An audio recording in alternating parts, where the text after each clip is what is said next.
यदा यदा हि धर्मस्य ग्लानिर्भवति भारत अभ्युत्थानं न धर्मस्य तदात्मानं सृजाम्यहम् परित्राणाय साधूनां विनाशाय च दुष्कृतां धर्म संस्थापनार्थाय संभवामि युगे युगे। भक्तजनों, माताओं बहनों, सादर जय श्री कृष्ण। हमारे YouTube चैनल में आप सभी का बहुत बहुत स्वागत है। मैं हूं आपके साथ आचार्य धर्मेंद्र शास्त्री। सबसे पहले आपको और आपके पूरे परिवार को पितृपक्ष की बहुत बहुत शुभकामनाएं एवं बधाइयां। आपके सभी पूर्वजों का और आपके समस्त पितरों का भरपूर आशीर्वाद आप सभी को निरंतर प्राप्त होता रहे। आप सभी निरंतर उन्नति करें, प्रगति करें, स्वस्थ रहें, व्यस्त रहें और मस्त रहें। आज हम आपको बताने जा रहे हैं कि पितृपक्ष के दौरान आपको कौन कौन सी ऐसी सब्जियां हैं जिनका उपयोग श्राद्ध कर्म के दौरान नहीं करना चाहिए, क्योंकि श्राद्ध कर्म के कुछ महत्वपूर्ण नियम होते हैं।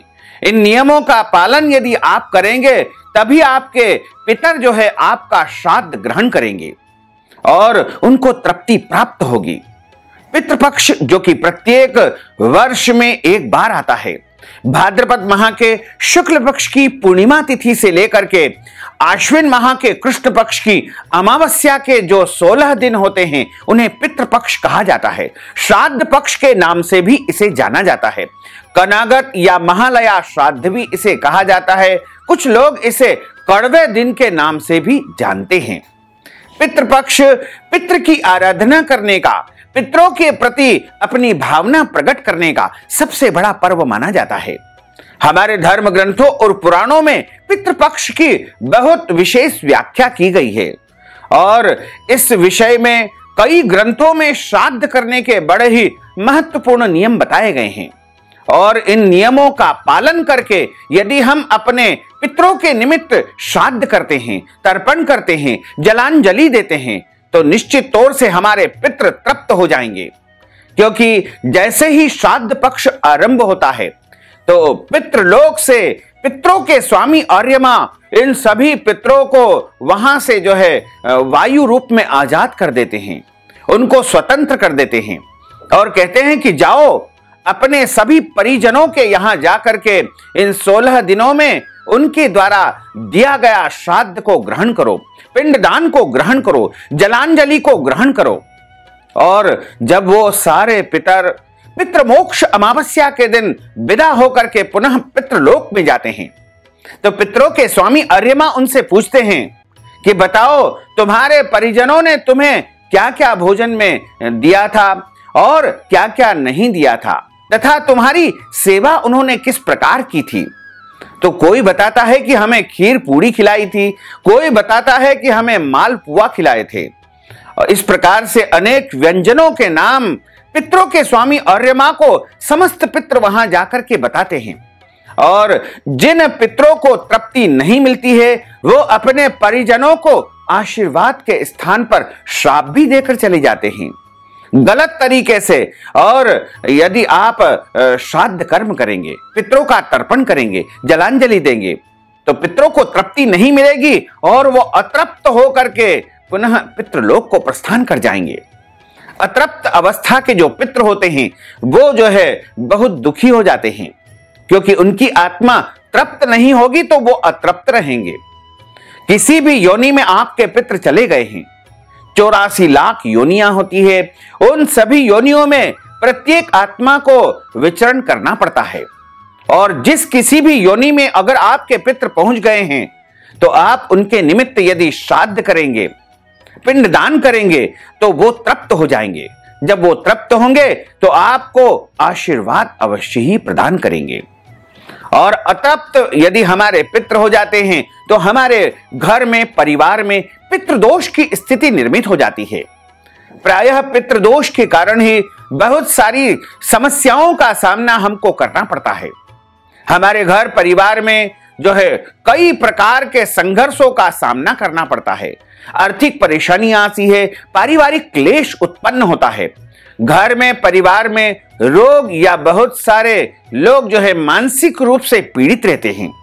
इसके अलावा परिवार में जो विवाह योग्य बच्चे या बच्चियां होती है उनका विवाह नहीं हो पाना, घर में अकारण किसी की मृत्यु हो जाना या घर में अकस्मात कोई ऐसा जो है संकट या कष्ट उपस्थित हो जाना जिसकी आपने कभी भी कल्पना नहीं की थी, और इस प्रकार की जो अनेकों परेशानियां होती है वह पितृदोष के कारण ही होती है। जब आपके मृतक परिजन या पितृ आपके सपने में आते हैं, माता पिता, चाचा ताऊ या जिनकी मृत्यु हो चुकी है, वो परिजन यदि आपके सपने में आते हैं तो निश्चित तौर से मानिएगा कि उनका मोक्ष नहीं हुआ है, उनकी आत्मा को शांति प्राप्त नहीं हो पाई है, और ऐसे में आपके घर परिवार पर पितृदोष आ जाता है और धीरे धीरे पितृदोष भयंकर रूप लेता जाता है। और यह महाभयंकर जब आ जाता है तो परिवार में गरीबी आती है, दरिद्रता आती है, क्लेश आता है, दुख आता है, कष्ट आता है, तथा परिवार के लोगों के बीच में जो है मन मुटाव या वैचारिक मतभेद की स्थितियां निरंतर बनी रहती है। पितृपक्ष का इस बार आरंभ भाद्रपद माह के शुक्ल पक्ष की पूर्णिमा तिथि यानी 10 सितंबर से हो रहा है। 10 सितंबर को पूर्णिमा का श्राद्ध होगा। वहीं 11 सितंबर रविवार के दिन प्रतिपदा तथा द्वितीया तिथि का श्राद्ध होगा, और 12 सितंबर सोमवार के दिन तृतीया तिथि का श्राद्ध होगा। वहीं 13 सितंबर के दिन चतुर्थी का श्राद्ध होगा। 14 सितंबर को पंचमी का श्राद्ध होगा। वहीं 15 सितंबर को षष्ठी का श्राद्ध होगा, एवं महाभरणी जो श्राद्ध होता है वो भी इसी दिन संपन्न होगा, तथा 16 सितंबर शुक्रवार को सप्तमी का श्राद्ध होगा, एवं 17 सितंबर शनिवार के दिन किसी भी तिथि का श्राद्ध नहीं होगा, क्योंकि मध्याह्न के समय कोई भी तिथि इस दिन नहीं है। लेकिन इस दिन महालक्ष्मी का जो व्रत करते हैं उनको इसी दिन महालक्ष्मी का पूजन तथा व्रत करना होगा। और 17 सितंबर को भगवान विश्वकर्मा का पूजन भी संपन्न होगा। 18 सितंबर को अष्टमी का श्राद्ध होगा, एवं 18 सितंबर के दिन ही जीवित पुत्रिका का व्रत किया जाएगा। पूजन एवं जीवित पुत्रिका, जिसे जीतिया व्रत या जीवतिया व्रत कहा जाता है, वो व्रत 18 सितंबर 2022 रविवार के दिन अष्टमी के दिन संपन्न होगा। 19 सितंबर को नवमी का श्राद्ध होगा। 20 सितंबर को दशमी का श्राद्ध होगा। 21 सितंबर को एकादशी का श्राद्ध होगा, और इस दिन पितृ एकादशी भी रहेगी। 22 सितंबर को द्वादशी का श्राद्ध होगा। वहीं 23 सितंबर को जो है त्रयोदशी का श्राद्ध होगा। 24 सितंबर को चतुर्दशी का श्राद्ध होगा, एवं 25 सितंबर को यानी रविवार के दिन अमावस्या का श्राद्ध होगा। इसी दिन सर्व पितृ मोक्ष अमावस्या का पर्व रहेगा। जिन पितरों की तिथि हमें ज्ञात नहीं होती है उनका श्राद्ध सर्व पितृ मोक्ष अमावस्या के दिन ही करना चाहिए। वैसे तो 16 श्राद्ध में पहले दिन से लेकर के अमावस्या तक प्रत्येक दिन 16 दिन तक निरंतर पितरों को जलांजलि प्रदान करना चाहिए। जलांजलि प्रदान करने की जो सर्वोत्तम विधि होती है उसके अनुसार आपको जो है जलांजलि मध्याह्न काल में प्रदान करनी चाहिए।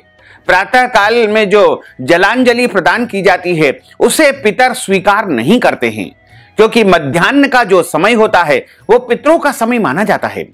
सर्वोत्तम जो पितरों का समय माना जाता है वो प्रत्येक दिन दोपहर 10:45 से आरंभ होकर के 3 बजे तक का जो समय होता है उसे पितरों का सर्वोत्तम समय माना गया है। इस दौरान आप श्राद्ध कर्म कर सकते हैं, पितरों को जलांजलि प्रदान कर सकते हैं। पिंड दान भी इसी समय आपको करना चाहिए।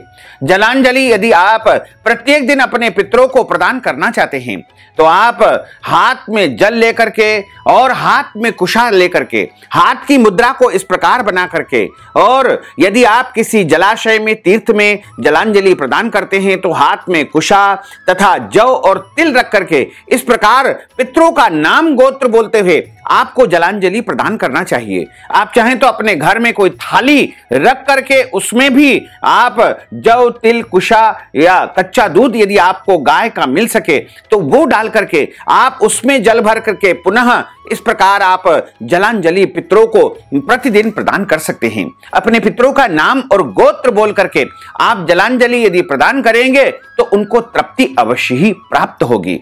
इसके अलावा पितरों के निमित्त यदि आप पितरों को प्रसन्न करना चाहते हैं तो प्रत्येक दिन आप जो है एक बिना नमक की रोटी तैयार करें और उसमें थोड़ा सा गुड़ और घी मिला लेवे तथा अग्नि प्रज्वलित करें। गाय के गोबर की जो अग्नि होती है वह अत्यंत पवित्र मानी जाती है। उपला यानी कंडा जो गाय के गोबर का होता है वह शुद्ध माना जाता है। उसको आप प्रज्वलित करके और बिना नमक की रोटी में गुड़ और घी मिला करके 5 आहुति आपको प्रदान करना चाहिए और उसके आसपास आपको इस प्रकार जल लेकर के अंगूठे के माध्यम से जल घुमा देना चाहिए तथा पितरों के निमित्त जलाशय यानी पानी रखने के स्थान के समीप पोछा लगा करके या फिर गोबर से लीप करके आपको दीपक जलाना चाहिए। पितरों के निमित्त आप दक्षिण दिशा में भी प्रत्येक दिन यदि दीपक जलाएंगे तो पितरों को परम शांति प्राप्त होगी। और इसी तरह श्राद्ध कर्म के कुछ महत्वपूर्ण नियम होते हैं।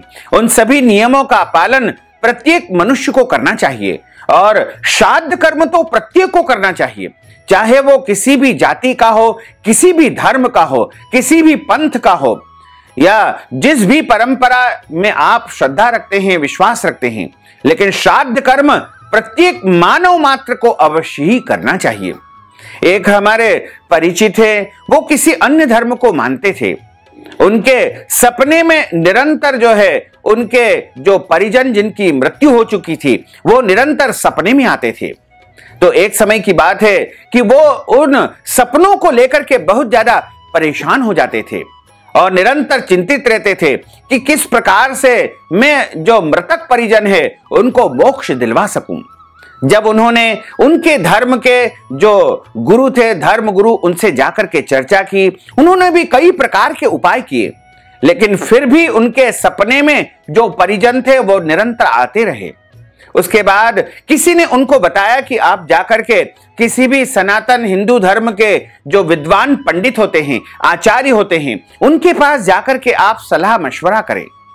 और वो जो अन्य धर्म को मानने वाले व्यक्ति थे जिनके सपने में मृतक परिजन निरंतर आते रहते थे, उन्होंने आकर के एक विद्वान पंडित जी से सलाह ली और उनसे पूछा कि मेरे सपने में निरंतर मेरे परिजन जिनकी मृत्यु हो चुकी है वो आते रहते हैं, अगर इसका कोई उपाय आप कर सकते हैं तो मुझे बताइए। उन्होंने बताया कि आप इनके लिए श्राद्ध कर्म करें, पिंडदान करें, तर्पण करें, ब्राह्मणों को भोजन कराएं और श्राद्ध कर्म का संपूर्ण विधान उन्हें बताया। और वो जो अन्य धर्म के मानने वाले व्यक्ति थे उन्होंने पूरे विधि विधान के साथ में, पूरी आस्था और श्रद्धा के साथ में अपने मृतक परिजन का उन्होंने श्राद्ध किया। और श्राद्ध करने के कुछ दिनों के बाद ही उनको जो मृतक परिजन सपने में आते थे वो सपने में आना बंद हो गए। तब उन्होंने पंडित जी को आकर के धन्यवाद दिया कि पंडित जी, आपकी कृपा से और आपके माध्यम से मेरे जो मृतक परिजन थे शायद उनको अब मुक्ति मिल गई है, मोक्ष पद उनको मिल चुका है, इसलिए उन्होंने अब सपने में आना बंद कर दिया है। और मेरी भी पारिवारिक रूप से जो अवनति हो रही थी, यानी बहुत परेशान था, वो भी दूर हो गई है और मेरे घर परिवार में अब उन्नति होना शुरू हो गई है। इस प्रकार चाहे किसी भी धर्म को आप मानते हैं, किसी भी पंथ को मानते हैं, लेकिन आपको श्राद्ध कर्म अवश्य करना चाहिए। पितरों के निमित्त श्रद्धा अवश्य ही रखना चाहिए। पूर्वाह्न काल, संध्या काल और रात्रि काल में कभी भी श्राद्ध कर्म नहीं करना चाहिए। चतुर्दशी तिथि को श्राद्ध उनका किया जाता है जिनकी किसी भी शस्त्र से मृत्यु होती है, दुर्घटना से मृत्यु होती है, उनका श्राद्ध चतुर्दशी तिथि को ही करना चाहिए। श्राद्ध काल के समय जैसे आपके घर में श्राद्ध कर्म चल रहा है और पितरों के निमित्त कोई भी कार्य आपके घर में चल रहा है, ऐसे में अगर आपके घर में कोई भी अतिथि आता है तो उनका सत्कार अवश्य करना चाहिए। श्राद्ध के निमित्त मांग करके लाया हुआ गाय का दूध, भैंस का दूध या एक खुर वाले पशुओं का दूध श्राद्ध कर्म में उपयोगी नहीं होता है। अगर आप श्राद्ध कर्म के लिए कोई भी वस्तु लाते हैं तो बिना मूल्य के उस वस्तु के का जो है उपयोग आपको नहीं करना है। यानी श्राद्ध में किसी भी फ्री की वस्तु का आपको उपयोग नहीं करना है। हमेशा श्राद्ध कर्म में अपने द्वारा खरीदी गई वस्तु का ही उपयोग करना चाहिए। श्राद्ध कर्म में कुछ चीजों का वर्जित माना गया है, जैसे राजमा की सब्जी श्राद्ध पक्ष में नहीं बनाना चाहिए, मसूर की दाल श्राद्ध पक्ष में नहीं बनाना चाहिए, अरहर की दाल का उपयोग भी श्राद्ध पक्ष में नहीं करना चाहिए, चने की सब्जी श्राद्ध पक्ष में नहीं बनाना चाहिए, गाजर की सब्जी श्राद्ध पक्ष में बिल्कुल नहीं बनाना चाहिए, कुमड़ा की सब्जी यानी जो पैठा होता है, जो कि अलग प्रकार का कद्दू होता है। कद्दू दो प्रकार के होते हैं, एक काशी फल होता है, काशी फल तो श्राद्ध पक्ष में बहुत उपयोगी होता है, लेकिन जो पेठा होता है जिसे कुमड़ा कहा जाता है, जो कि पेठा बनाने में, जो कि आगरा के पेठा बनाने में विशेष रूप से उपयोगी होता है, उसका श्राद्ध पक्ष में या पितृ कर्म में उपयोग नहीं किया जाता है, जिसे पेठा के रूप में हम मानते हैं और कुमड़ा भी उसे कहते हैं। उसका भी उपयोग श्राद्ध कर्म में बिल्कुल नहीं करना चाहिए। इसी प्रकार जो लौकी होती है गोल वाली, उसका भी श्राद्ध पक्ष में उपयोग नहीं करना चाहिए। बैंगन की सब्जी भी श्राद्ध पक्ष में बिल्कुल नहीं बनाना चाहिए, तथा इसी तरह शलजम की सब्जी भी श्राद्ध में नहीं बनाना चाहिए।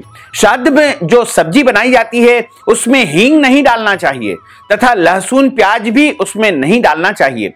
काला नमक भी श्राद्ध पक्ष में उपयोग नहीं करना चाहिए। काले रंग का जो जीरा होता है उसका भी उपयोग श्राद्ध पक्ष में नहीं करना चाहिए। सिंघाड़ा भी श्राद्ध पक्ष में कभी भी उपयोग नहीं करना चाहिए। जामुन का उपयोग श्राद्ध पक्ष में नहीं करना चाहिए। पिपली का उपयोग श्राद्ध पक्ष में नहीं करना चाहिए। सुपारी जो जिसकी सब्जी बनाई जाती है उसका भी उपयोग श्राद्ध पक्ष में नहीं करना चाहिए। कुल्थी का उपयोग श्राद्ध पक्ष में नहीं करना चाहिए। कैद का उपयोग श्राद्ध पक्ष में नहीं करना चाहिए। महुआ, अलसी और पीली सरसों ये भी श्राद्ध पक्ष में वर्जित मानी गई है। श्राद्ध पक्ष में जो आप भोजन बनाते हैं वो शुद्ध और सात्विक होना चाहिए। हमेशा ध्यान रखें कि एल्यूमिनियम के न जर्मन के जो बर्तन होते हैं वो भी श्राद्ध पक्ष में उपयोग नहीं करना चाहिए। श्राद्ध पक्ष में लोहे के बर्तन का भी वर्जित माना गया है। इसी तरह श्राद्ध पक्ष में जो सर्वोत्तम भोजन होता है वो जो है खीर होती है और मालपुए होते हैं। मालपुए भी शुद्ध घी के होना चाहिए। वैसे तो खीर पूरी सर्वोत्तम मानी जाती है, लेकिन ध्यान रखें कभी भी जो आप पूरी बनाते हैं वह तेल की नहीं होना चाहिए। हमेशा श्राद्ध में घी की पूड़ियों का ही उपयोग होना चाहिए।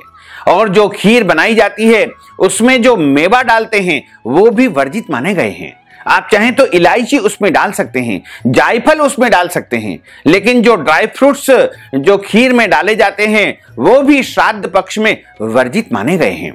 इसी प्रकार जो श्राद्ध पक्ष में जो खीर बनाई जाती है उसमें गाय के दूध का उपयोग ही करना चाहिए। भैंस का दूध श्राद्ध पक्ष में वर्जित माना गया है।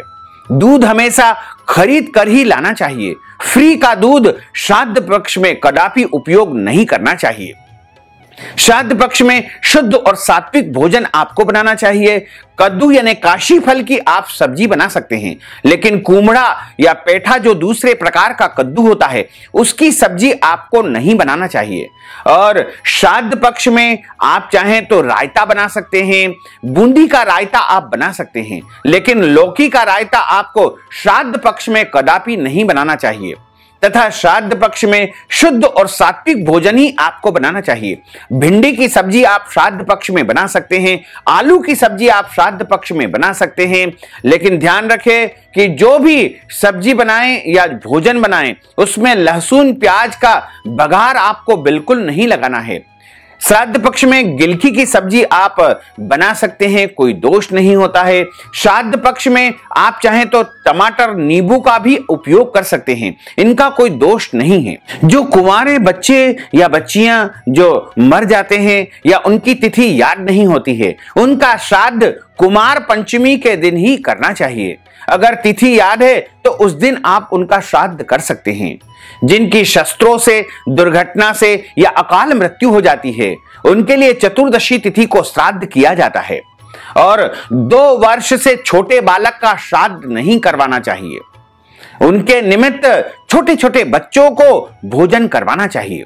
श्राद्ध कर्म प्रत्येक मनुष्य को करना चाहिए, चाहे गरीब हो या अमीर हो, सबको अपनी श्रद्धा के अनुसार श्राद्ध कर्म अवश्य करना चाहिए। लेकिन ध्यान रखें कभी भी श्राद्ध कर्म का विस्तार नहीं करना चाहिए।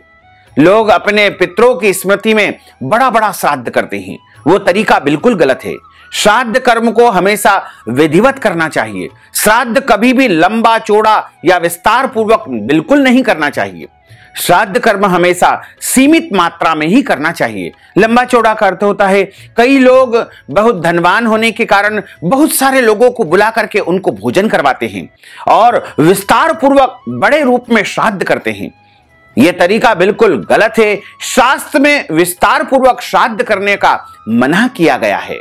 श्राद्ध कर्म हमेशा जो है लघु रूप में, और श्राद्ध कर्म हमेशा शास्त्र की रीति और नीति के अनुसार ही करना चाहिए। श्राद्ध में मित्रता का संबंध जोड़ने के स्वार्थ से भोजन नहीं करना चाहिए। और श्राद्ध में जो मूंग, गेहूं, खीर, धान, तिल, मटर, कचनार और परवल, कांगनी, सावा, चावल, आम, अमड़ा, बेल, अनार, बिजोरा, पुराना आंवला, नारियल, फालसा, नारंगी, खजूर, अंगूर, नीलखेत, चिरौंजी, बेर, जंगली बेर, इंद्रजो और बंधवा, इनमें से कोई भी वस्तु यत्न पूर्वक आपको अवश्य लेना चाहिए। यह श्राद्ध के लिए बहुत ही उपयुक्त मानी गई है। श्राद्ध के भोजन में खीर और मालपुआ जो कि शुद्ध घी से बनाए जाते हैं, उनका उपयोग बहुत ही कल्याणकारी माना जाता है। खीर पूरी विकल्प है, किंतु जो पूड़ियां आप बनाएं वो शुद्ध घी की ही होना चाहिए। तेल में बनी पूड़ियां और खीर के साथ भोजन करने से चर्म रोग आदि बीमारियां उत्पन्न हो सकती है। इसलिए आप श्राद्ध कर्म में कभी भी तेल की पूड़ी का उपयोग बिल्कुल न करें। श्राद्ध कर्म में तर्पण अवश्य करना चाहिए। श्राद्ध कर्म में ब्राह्मण भोजन और तर्पण बहुत अनिवार्य माना जाता है। ये भी केवल आप कर देंगे तो भी आपका श्राद्ध स्वीकार हो जाएगा। श्राद्ध का भोजन करने वाले ब्राह्मण के आसन के आसपास आपको काले तिल बिखेर देना चाहिए, यानी तिल बिखेर कर ही उसके ऊपर जो है ब्राह्मण देवता का आसन लगाना चाहिए। काले तिल व कुशा से पितृ बहुत अधिक प्रसन्न होते हैं। अनामिका उंगली में चांदी या सोने की अंगूठी पहन करके या फिर कुशा की जो पैंती होती है जिसे पवित्री कहा जाता है, उसको पहनकर ही आपको तर्पण कार्य संपन्न करना चाहिए, श्राद्ध कर्म करना चाहिए। श्राद्ध में केले के पत्ते व मिट्टी जो चीनी मिट्टी होती है उसका उपयोग या उसमें ब्राह्मणों को भोजन बिल्कुल नहीं करवाना चाहिए। अक्सर लोग देखते हैं कि केले के पत्ते के ऊपर भोजन परोस करके ब्राह्मणों को भोजन करवाते हैं, वो श्राद्ध में बिल्कुल निषेध किया गया है। इसी प्रकार चीनी मिट्टी के जो बर्तन होते हैं वो भी श्राद्ध कर्म में वर्जित माने जाते हैं। आप चाहें तो पलाश की जो पत्तल होती है उनका उपयोग श्राद्ध कर्म में ब्राह्मणों को भोजन करवाने में सर्वोत्तम माना जाता है। इसके अलावा अन्य जो पत्तलें होती हैं उनका भी आप उपयोग श्राद्ध कर्म में ब्राह्मणों को भोजन करवाने के लिए कर सकते हैं। श्राद्ध का भोजन करने वाले ब्राह्मण को लोहे के पात्र से भोजन नहीं परोसना चाहिए, यानी भोजन परोसना लोहे के पात्र से वर्जित माना जाता है। और श्राद्ध काल में वस्त्र का दान विशेष रूप से करना चाहिए। अगर आप ब्राह्मणों को भोजन करवाते हैं तो आप अपनी श्रद्धा या भक्ति के अनुसार भोजन करने वाले ब्राह्मण को वस्त्र दान अवश्य करें, क्योंकि वस्त्र दान के बिना ब्राह्मण भोजन अधूरा माना जाता है। श्राद्ध व अमावस्या के दिन घर में मंथन यानी दही नहीं मथना चाहिए। अगर आपके घर में छाछ बनाई जाती है या दही बना करके उसको आप मथते हैं, यानी घी बनाने की जो प्रक्रिया होती है जिसे मथनी से मथा जाता है, वो कार्य श्राद्ध वाले दिन और अमावस्या के दिन बिल्कुल नहीं करना चाहिए। और इसी तरह आपको जो है पितरों का स्थान हमेशा आकाश में और दक्षिण दिशा में ही माना गया है। इसलिए श्राद्ध कर्म या तो दक्षिण मुखी ही करना चाहिए। हमेशा दक्षिण में मुंह करके ही आपको श्राद्ध कर्म करना चाहिए। या कोई वस्तु यदि आपको पितरों के निमित्त अर्पण करनी है तो आप आकाश मंडल की तरफ मुंह करके भी वो वस्तुएं पितरों को समर्पित कर सकते हैं। जिस दिन आपके घर में किसी भी पितृ का या परिजन का श्राद्ध हो तो आपको उस दिन मुंह झूठा नहीं करना चाहिए। और आपको यदि कोई बीमारी है, रोग है, जैसे शुगर आदि है, और आपको कुछ खाना पीना होता है, दवाई लेनी होती है, तो ऐसी परिस्थिति में आप फल या फलाहारी वस्तु लेकर के और दवाई ले सकते हैं, इसका कोई दोष नहीं होता है। लेकिन सामान्य परिस्थिति में इस दिन अन्न खाना वर्जित माना गया है।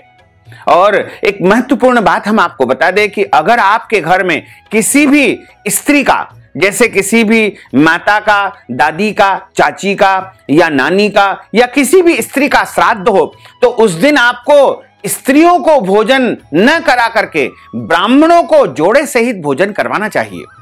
और स्त्रियों को भोजन करवाना श्राद्ध में वर्जित माना गया है। उनके निमित्त आपको ब्राह्मणों को भोजन अवश्य करवाना चाहिए। आप चाहें तो ब्राह्मण को जोड़े से बुला करके उनको भोजन करवा सकते हैं, लेकिन अकेली स्त्री को श्राद्ध में भोजन करवाना वर्जित माना गया है। श्राद्ध में श्रद्धा होना बहुत आवश्यक होता है, इसलिए श्राद्ध में कभी भी आपको क्रोध नहीं करना चाहिए। जल्दबाजी श्राद्ध कर्म में बिल्कुल नहीं दिखाना चाहिए। सोने, चांदी और तांबे के पात्र पितरों के पात्र कहे गए हैं। श्राद्ध में चांदी की चर्चा और दर्शन से पितृ प्रसन्न होते हैं। श्राद्ध में काले तिल की मात्रा बहुत आवश्यक होती है। श्राद्ध के निमित्त भोजन वेद वेत्ता, विद्वान ब्राह्मण, यति और जरूरतमंद को ही आपको करवाना चाहिए।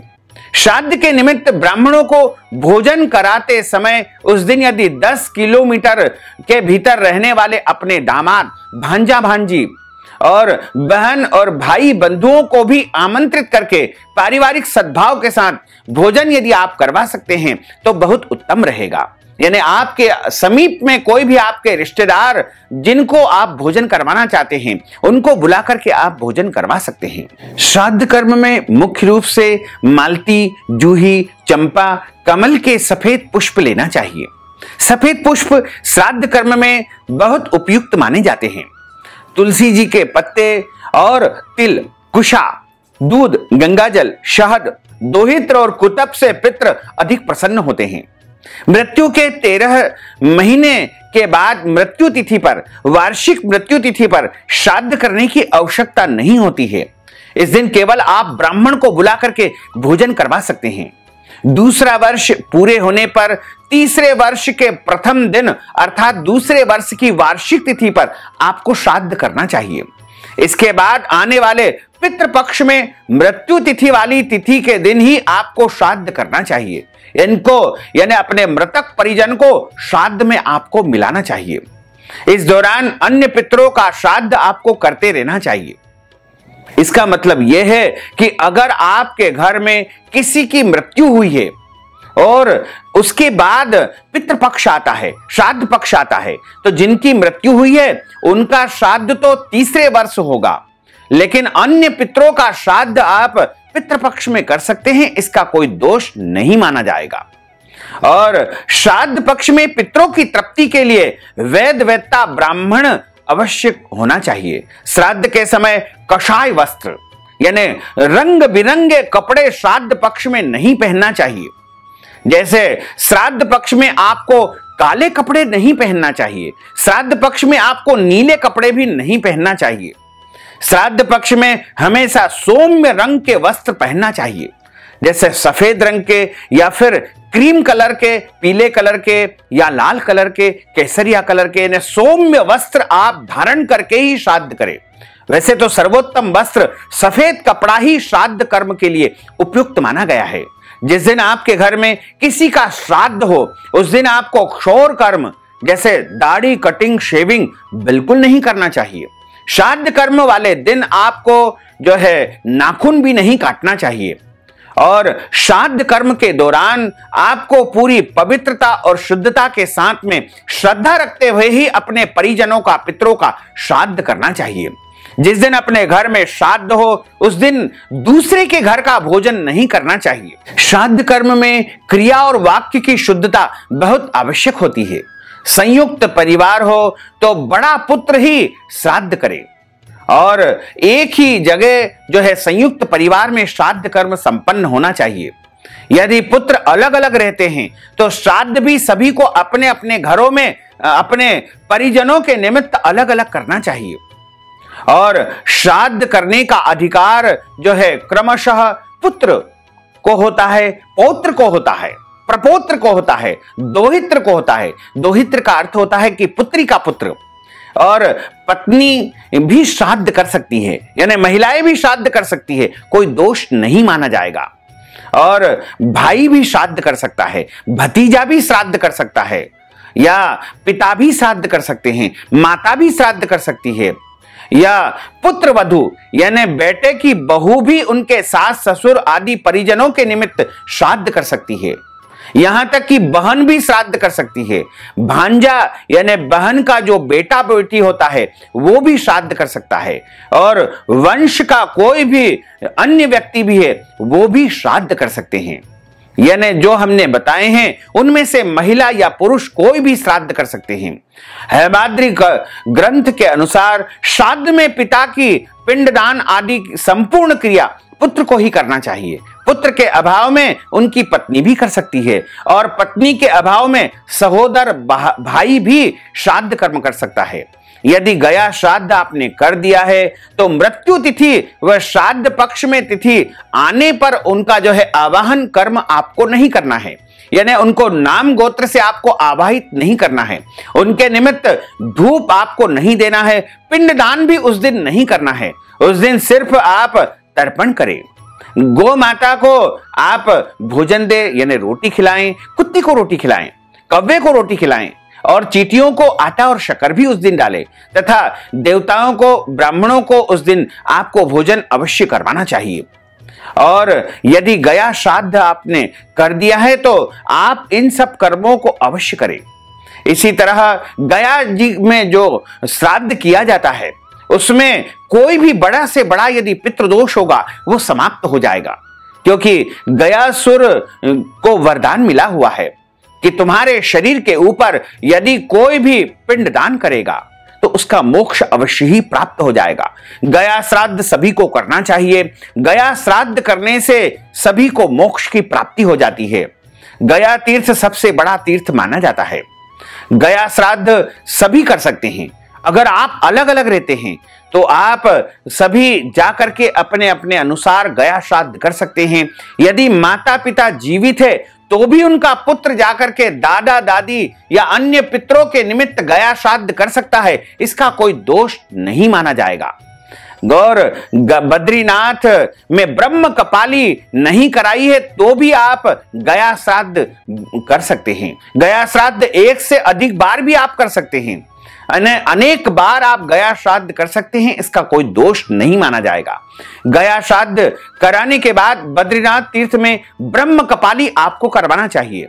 यदि बद्रीनाथ में पहले ब्रह्म कपाली करा दी है तो फिर गया में श्राद्ध नहीं करवाना चाहिए, क्योंकि बद्रीनाथ में जो ब्रह्म कपाली होती है वो अंतिम जो है स्थान मोक्ष पद का माना गया है। इसलिए उसके बाद किसी भी प्रकार से आपको गया श्राद्ध नहीं करना चाहिए। अगर ब्रह्म कपाली आपने नहीं की है तो आप बार बार गया जी में जाकर के अपने पितरों के निमित्त श्राद्ध कर्म कर सकते हैं, इसका कोई दोष नहीं है। घर की किसी भी स्त्री को श्राद्ध के निमित्त भोजन करवाने वाले ब्राह्मण के उच्छिष्ट यानी झूठे पात्रों को थाली को नहीं उठाना चाहिए। श्राद्ध करता पुरुष ही उन थाली को उठाएं। यदि उनके घर में कोई अन्य पुरुष नहीं है तो अन्य व्यक्ति के माध्यम से वह झूठे पात्र उठा सकते हैं, लेकिन स्त्रियों को श्राद्ध में भोजन किए हुए झूठे पात्रों को नहीं उठाना चाहिए। श्राद्ध में ब्राह्मणों को सिर ढक करके पगड़ी टोपी आदि करके ही जो है ब्राह्मण भोजन करना चाहिए। और जिस श्राद्ध में क्रोध तथा उतावलापन होता है वह श्राद्ध निष्फल माना जाता है। श्राद्ध में देसी गाय व उसका दूध या दही बहुत अधिक महत्वकारी माना गया है। यदि श्राद्ध वाले दिन घर में सूतक हो, यदि आपके घर में जन्म अथवा मृत्यु का सूतक हो तो आप किसी भी जो है दक्षिण दिशा में जाकर के पितरों को नमस्कार करें और आकाश में हाथ उठा करके पितरों के निमित्त आप मन ही मन संकल्प करें, तथा उनके निमित्त आप गौशाला में जाकर के गायों को घास खिलाएं, या घास के निमित्त आप नगद राशि जो है यदि दान दे देंगे तो भी आपकी ओर से जो है श्राद्ध कर्म संपन्न हो जाएगा। अगर आप बहुत निर्धन है, गरीब है, आप श्राद्ध नहीं कर सकते हैं तो आप दक्षिण दिशा में प्रणाम करके पितरों को प्रसन्न करें और आकाश में हाथ उठा करके पितरों को नमस्कार करें, तथा गौ माता को अपनी श्रद्धा और भक्ति के अनुसार कुछ न कुछ अवश्य खिलाएं। आप चाहें तो रोटी खिला सकते हैं, या गौ माता को हरी घास खिलाएं, या जो भी वस्तु गौ माता को प्रिय हो वह गौ माता को अवश्य खिलाएं। इससे भी आपको श्राद्ध कर्म का संपूर्ण पुण्य फल प्राप्त हो जाएगा। श्राद्ध कर्म में चंदन, खस, कर्पूर आदि सफेद चंदन ही पितृ कार्य के लिए आवश्यक माने गए हैं। अन्य पुरानी लकड़ियों के चंदन उपयोग में नहीं लेना चाहिए। कस्तूरी, लाल चंदन, गौरोचन, सल्लक और पूतिक आदि जो है श्राद्ध कर्म में निषेध माने गए हैं। और एक बात बहुत महत्वपूर्ण हम आपको बता दें कि हम देवताओं का जो पूजन करते हैं वो इस उंगली से करना चाहिए, यानी अनामिका उंगली जो है देवताओं के पूजन के लिए सर्वोत्तम मानी गई है। वहीं पितरों के पूजन के लिए ये जो उंगली होती है वो सबसे श्रेष्ठ मानी जाती है, और हमेशा जो है इस उंगली से ही आपको पितरों को तिलक लगाना चाहिए। पितरों का पूजन इस उंगली से ही करना चाहिए। और जब हम कोई वस्तु पितरों को अर्पण करते हैं तो ये मुद्रा जो है हमारी होना चाहिए, और देवताओं के पूजन के लिए ये मुद्रा होना चाहिए। तो इस प्रकार की मुद्रा से ही आप पितरों को पुष्प अर्पण करें, जौ तिल अर्पण करें, जो भी वस्तु आपको अर्पण करना है वो इस मुद्रा से अर्पण करें। पितरों को जब हम चंदन लगाते हैं तो इस उंगली से ही हमको पितरों को चंदन आदि लगाना चाहिए। श्राद्ध में कदम्ब, केवड़ा, मूलसिर, बेलपत्र, करवीर, लाल तथा काले रंग के सभी फूल, उग्र गंध वाले और गंध रहित पुष्प जो है वर्जित माने गए हैं। ब्राह्मण के यहां श्राद्ध के निमित्त भोजन करवाने वाले ब्राह्मण द्वारा श्राद्ध समाप्ति के बाद अस्तु स्वधा शब्द बोलना चाहिए। इसी तरह क्षत्रिय के यहां पितरः प्रियंतान और वैश्य के यहां अक्षय्यम मस्तु शब्द का उच्चारण करना चाहिए, तभी श्राद्ध परिपूर्ण माना जाता है।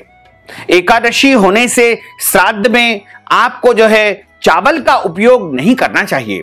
इस दिन साबूदाना या अन्य फलाहारी वस्तु की खीर आपको बनाना चाहिए। यानी एकादशी का श्राद्ध करना है तो उस दिन फलाहारी भोजन ही आप तैयार करें, यानी उस दिन अन्न का उपयोग आपको बिल्कुल नहीं करना चाहिए। उस दिन केवल और केवल फलाहारी वस्तु का ही निर्माण करना चाहिए, और ब्राह्मणों को जिनको आपने श्राद्ध के लिए आमंत्रित किया है उनको भी फलाहारी वस्तु का ही आपको भोजन करवाना चाहिए। श्राद्ध समाप्ति के पश्चात ब्राह्मण को घर की सीमा तक पहुंचाने के लिए नहीं जाना चाहिए, यानी ब्राह्मण को छोड़ने का या जाने का कोई विधान नहीं है। यह कार्य श्राद्धकर्ता के अतिरिक्त कोई और अन्य व्यक्ति कर सकता है। श्राद्धकर्ता को घर तक छोड़ करके ब्राह्मणों को नहीं जाना चाहिए, यानी उनके घर पहुंचाने के लिए किसी अन्य व्यक्ति को जाना चाहिए। श्राद्ध में जो आप भोजन करवाते हैं उसमें अचार का उपयोग बिल्कुल नहीं करना चाहिए, यानी अचार श्राद्ध के भोजन में नहीं देना चाहिए। इसी तरह श्राद्ध में बहुत अधिक मिर्च का उपयोग नहीं करना चाहिए। बहुत तीखा जो है भोजन श्राद्ध में नहीं करवाना चाहिए। इसी तरह श्राद्ध में नमक परोसना भी वर्जित माना जाता है। श्राद्ध के दौरान आपको जो है सलाद के रूप में, जैसे आप यदि गाजर या प्याज का सलाद देते हैं तो वो वर्जित माना जाएगा, क्योंकि लहसुन, प्याज और इन वस्तुओं से आपको श्राद्ध का पुण्य फल नहीं प्राप्त होगा। यदि आपके घर परिवार में अशोक यानी जन्म मृत्यु का यदि सूतक लग जाता है तो सूतक की परिस्थिति में आप तर्पण न करें, पिंडदान भी न करें। केवल इस दिन आपको गायों की तृप्ति के लिए उनको जो है घास खिलाना चाहिए, और इस दिन श्राद्ध कर्म करना निषेध माना जाता है।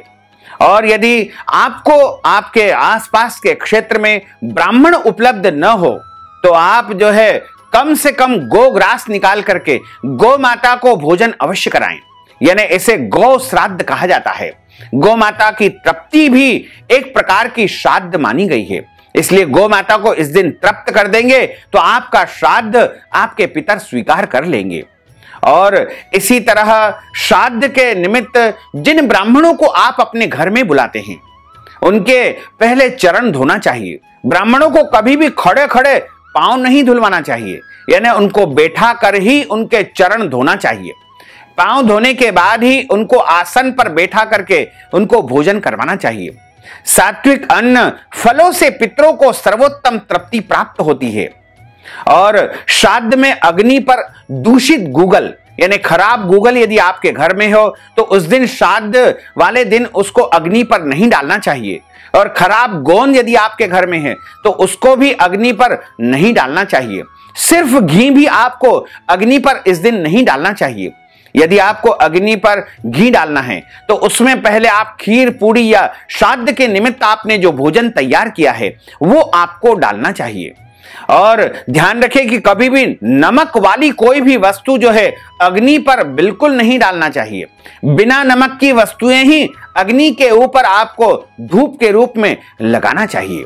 तथा श्राद्ध के निमित्त यदि आपने घर में ब्राह्मणों को बुलाया है और उनको आप भोजन करवा रहे हैं तो भोजन के समय ब्राह्मणों से अधिक चर्चा बिल्कुल नहीं करना चाहिए।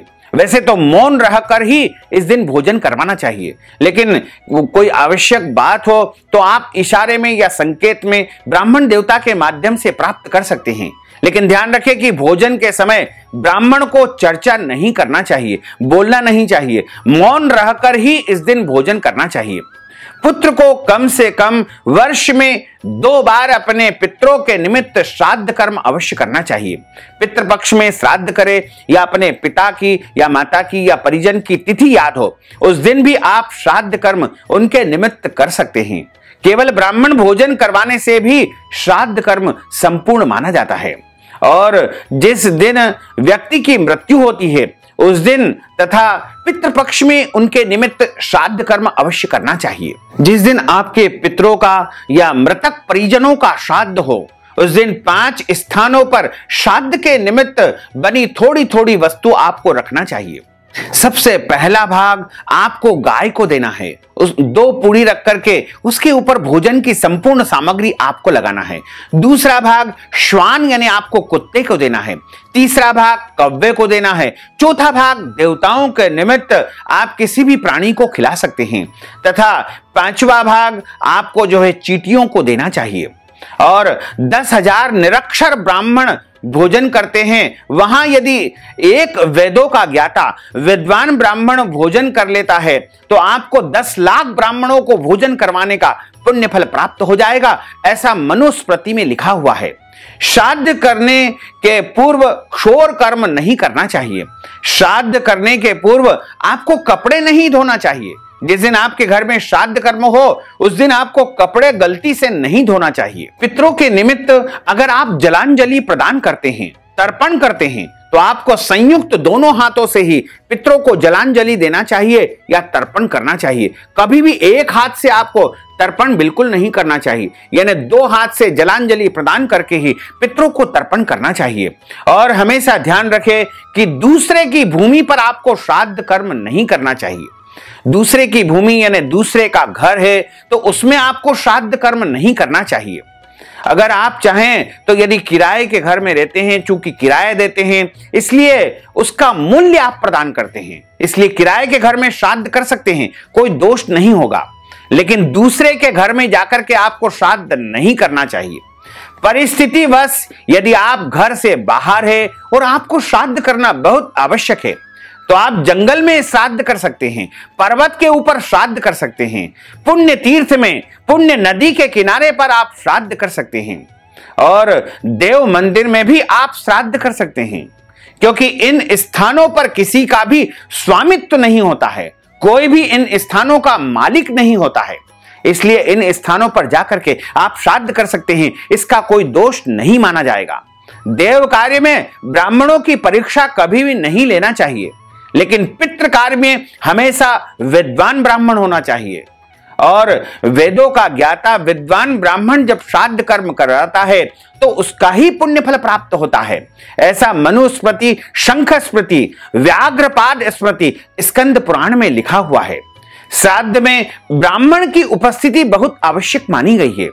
श्राद्ध में यदि ब्राह्मण भोजन करवाना संभव न हो तो आप ब्राह्मण को जो है सूखा अन्न भी दे सकते हैं, घी भी दे सकते हैं, चीनी, नमक इत्यादि षड्रस वस्तुओं को दक्षिणा सहित, वस्त्र दान के सहित ब्राह्मण को दे सकते हैं। लेकिन ध्यान रखें, जिन ब्राह्मण को आप प्रदान करते हैं वह विद्वान ब्राह्मण होना चाहिए, वेदता ब्राह्मण होना चाहिए। और केवल जाति से ब्राह्मण जो है पूर्ण ब्राह्मण नहीं माना जाता है।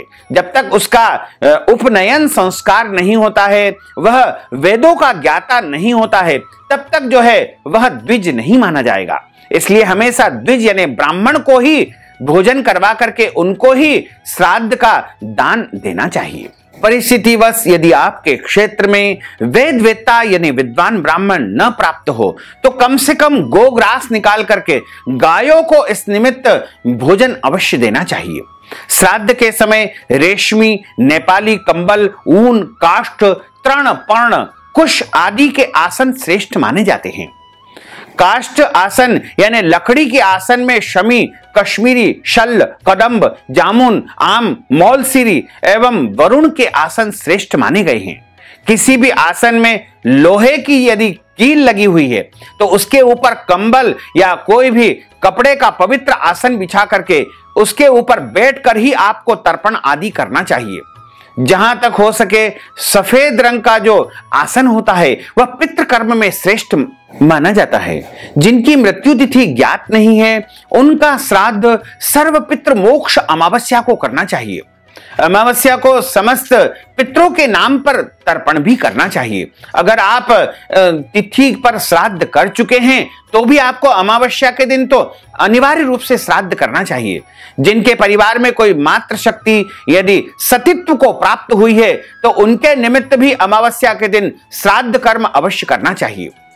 धर्म ग्रंथों और पुराणों में लिखा हुआ है, हेमाद्रि में वायु तथा ब्रह्म वैवर्त का वचन है कि देव कार्य कदापि सदा पितृ कार्य विशिष्यते, देवताभ्यो ही पूर्वम पित्राणामाप्यनम वरम। देव कार्य की अपेक्षा पितृ कार्य की विशेषता मानी गई है, अतः देव कार्य से पूर्व पितरों को तृप्त अवश्य करना चाहिए। वृद्धि में, पुत्र जन्म अथवा विवाह आदि मांगलिक कार्य में जो श्राद्ध किया जाता है उसे वृद्धि श्राद्ध या नांदी श्राद्ध कहा जाता है। इस नांदी श्राद्ध का स्वरूप जो है आजकल बदल दिया है, लेकिन नांदी श्राद्ध में जो है विशेष रूप से ब्राह्मण को ही जो है दान पुण्य करना चाहिए। जब हमारे घर कोई भी शुभ कार्य, मांगलिक कार्य हो तो पहले पितरों के निमित्त नांदी श्राद्ध अवश्य करवाना चाहिए। कूर्म पुराण, याज्ञवल्क स्मृति, ब्रह्मोक्त याज्ञवल्क संहिता, महाभारत आदि में चतुर्दशी के दिन जो है शस्त्राघात का ही श्राद्ध करने का लिखा हुआ है। चतुर्दशी तिथि का श्राद्ध अमावस्या के दिन भी आप कर सकते हैं और शुक्ल पक्ष की अपेक्षा कृष्ण पक्ष और पूर्वान्न की अपेक्षा कुतप बेला का समय श्राद्ध कर्म के लिए श्रेष्ठ माना जाता है। श्राद्ध एकांत और गुप्त रूप से करना चाहिए, कभी भी प्रदर्शन करके श्राद्ध नहीं करना चाहिए। श्राद्ध हमेशा जितना गुप्त रहेगा उतना ही वह पितरों को प्राप्त होगा। श्राद्ध का प्रदर्शन करना शास्त्रों में वर्जित माना गया है। श्राद्ध के भोजन पर रजस्वला स्त्री तथा श्वान की दृष्टि नहीं पड़ना चाहिए। ऐसा भोजन जो है हमारे पितर स्वीकार नहीं करते हैं। जिनके घर में श्वान होते हैं उनके घर में पितृ प्रवेश नहीं करते हैं, ऐसा कूर्म पुराण तथा औषण स्मृति में लिखा हुआ है।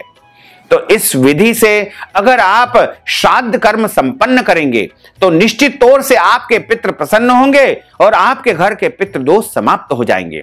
तो भक्तजनों, माताओं, बहनों, अगर आप पितृ पक्ष में, श्राद्ध पक्ष में हमारे माध्यम से पितृ तर्पण श्राद्ध करवाना चाहते हैं, ब्राह्मणों को भोजन करवाना चाहते हैं, तो इस हेतु नगद राशि हमारे पेटीएम के माध्यम से, गूगल पे के माध्यम से, फोन पे के माध्यम से या अकाउंट नंबर के माध्यम से पहुंचा करके पितृ पक्ष, श्राद्ध पक्ष का संपूर्ण पुण्य लाभ प्राप्त कर सकते हैं। साथ ही आपसे अनुरोध है कि हमारे इस ज्ञानवर्धक वीडियो को अधिक से अधिक लोगों को शेयर करिएगा, लाइक करिएगा, कमेंट करिएगा और यदि अभी तक आपने सब्सक्राइब नहीं किया तो अभी और इसी समय सब्सक्राइब अवश्य कर लीजिए। आपको और आपके पूरे परिवार को सादर जय श्री कृष्ण, सादर धन्यवाद।